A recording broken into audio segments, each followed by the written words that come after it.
El siguiente es un podcast exclusivo de Revolución Network.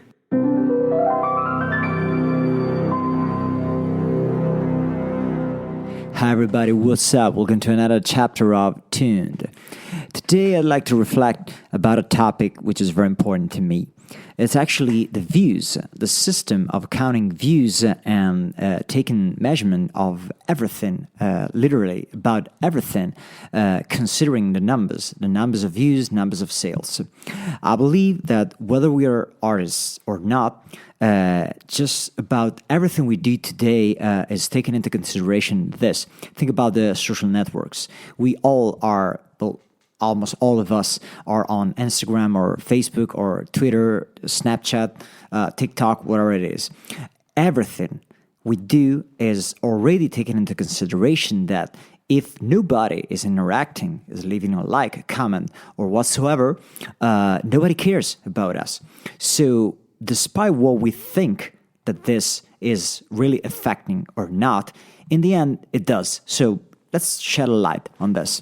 Ever since there was a world, a virtual world, we are thrown and cast into a projection world. We are not what we are. We are not who we are what we project. We are the idea that the others perceive. And actually, this happens daily in our lives.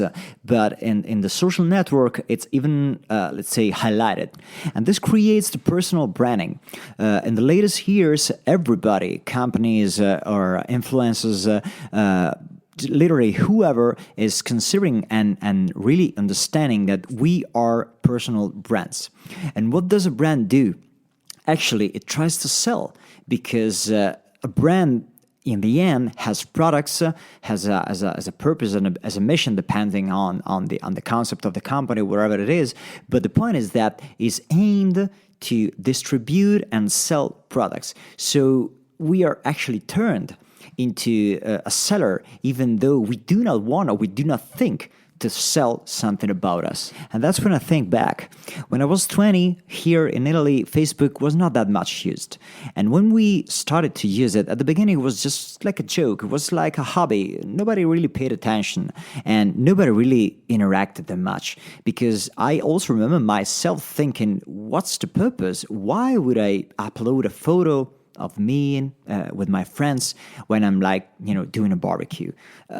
It was out of my mind. Nobody would think about that. And also because we didn't have a camera handy all the time. We didn't have the smartphones. And so we couldn't literally collect all the material that we would then upload online, whatever we do. So we would rapidly lead and let's say land on this world where actually we project and we showcase everything we do, because in the end, even if we don't do that rationally, we perceive that the value, or actually what we think is a value, is how much the people would love, would envy, would think about our lives, what we did on Sunday, on summer vacation.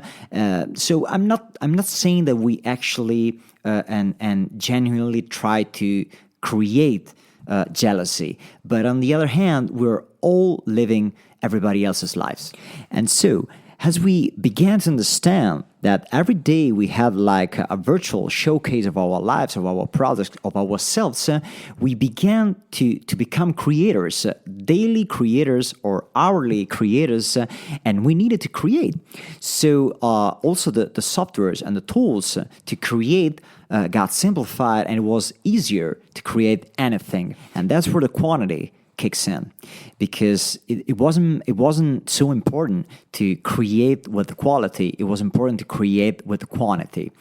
Just think about right now. TikTok has started to pay people just because they upload. So it doesn't mean that I am entitled or that I'm supposed to create something useful that takes me effort, that takes me studying, that takes me to develop a skill, as long as I'm creating and uploading.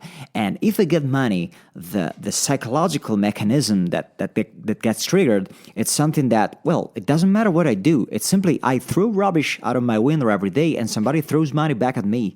That's a very powerful and, in my opinion, extremely dangerous concept, which is affecting all of us. Of course, especially the younger generations, but we are all affected in the end. And here's where I'm quoting Dr. Malcolm by Jurassic Park. The scientists were so much thrilled that they could do that they didn't ask themselves whether they had to do it. So here it comes to us. At the moment we had tools and devices which allowed us to reach for the audience very easily, we stopped asking ourselves whether we should reach for the audience, whether we had something to say, something important, and why we do it. So in the end, we're doing it because everybody does, and because we feel addicted to that number, to the number of likes, to the number of interactions, because that's becoming the new currency. And so once currency is stated, everybody wants that currency. Why? We don't know it. We just simply want it. And what's the view, actually? If we analyze the view, it's simply the proof that somebody, and sometimes not even a human proof because it can be faked. There are tons of softwares online that can use bots to fake and boost YouTube visualizations, Spotify streams, but that's not the point. Let's assume that real humans stream the content. What does that say? It's actually a proof of quantity. It doesn't tell anything about the value, and and think about it. What does it mean that 1 million people liked that? Is that supposedly and inherently telling that that thing is worth more because a lot of people like that? I don't want to throw any names, any famous names, any brands, because I don't want to be claimed for that. But the point is that we know that there are some things that we watch, we view, we consume, but we don't even like it. And some of the most viewed contents are when celebrities are doing shit with their lives. They're going mad on the television, on the social, because we want that. We want the blood. We want to feel that they also have normal lives and they're not gods, they're not goddesses. So again, views are just like a proof that people are wasting or spending their time watching some contents. But the problem, let's go back to music now, is that the entire monetization system is based on views. So if I am an artist and I'm aimed to do a sustainable job out of my career, out of my art, I will think how to get views, not how to get good quality content, because we already established that it doesn't matter. I'm not attracting more people because I give something valuable or something that has an inherent value. Even though I can believe that what I do is valuable, but in the end, a big part of me is working to get views, because that's what brings food on the table, basically.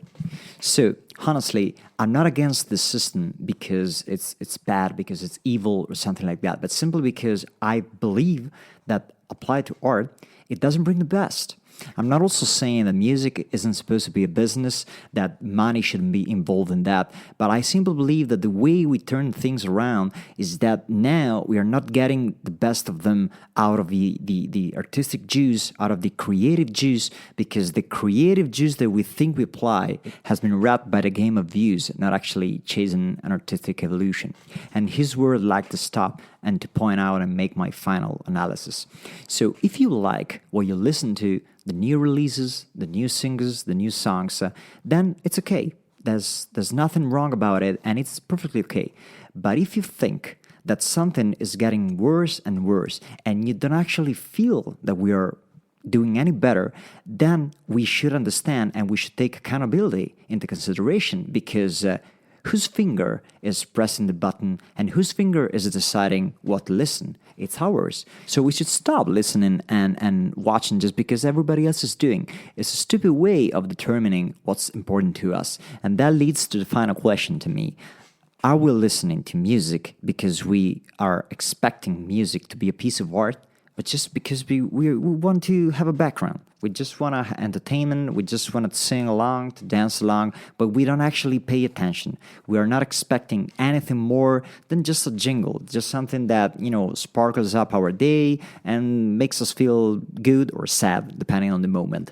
That's the very open question, and anybody should be free to answer freely.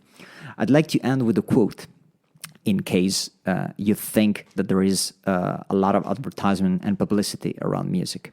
I remember a chapter of The Simpsons the Halloween chapters. The advertising signs of the city, after a storm, they became alive and they started terrorizing the people and destroying the city. So the young Lisa, when talking to the company that built the advertising signs, asking for help. How can we stop them?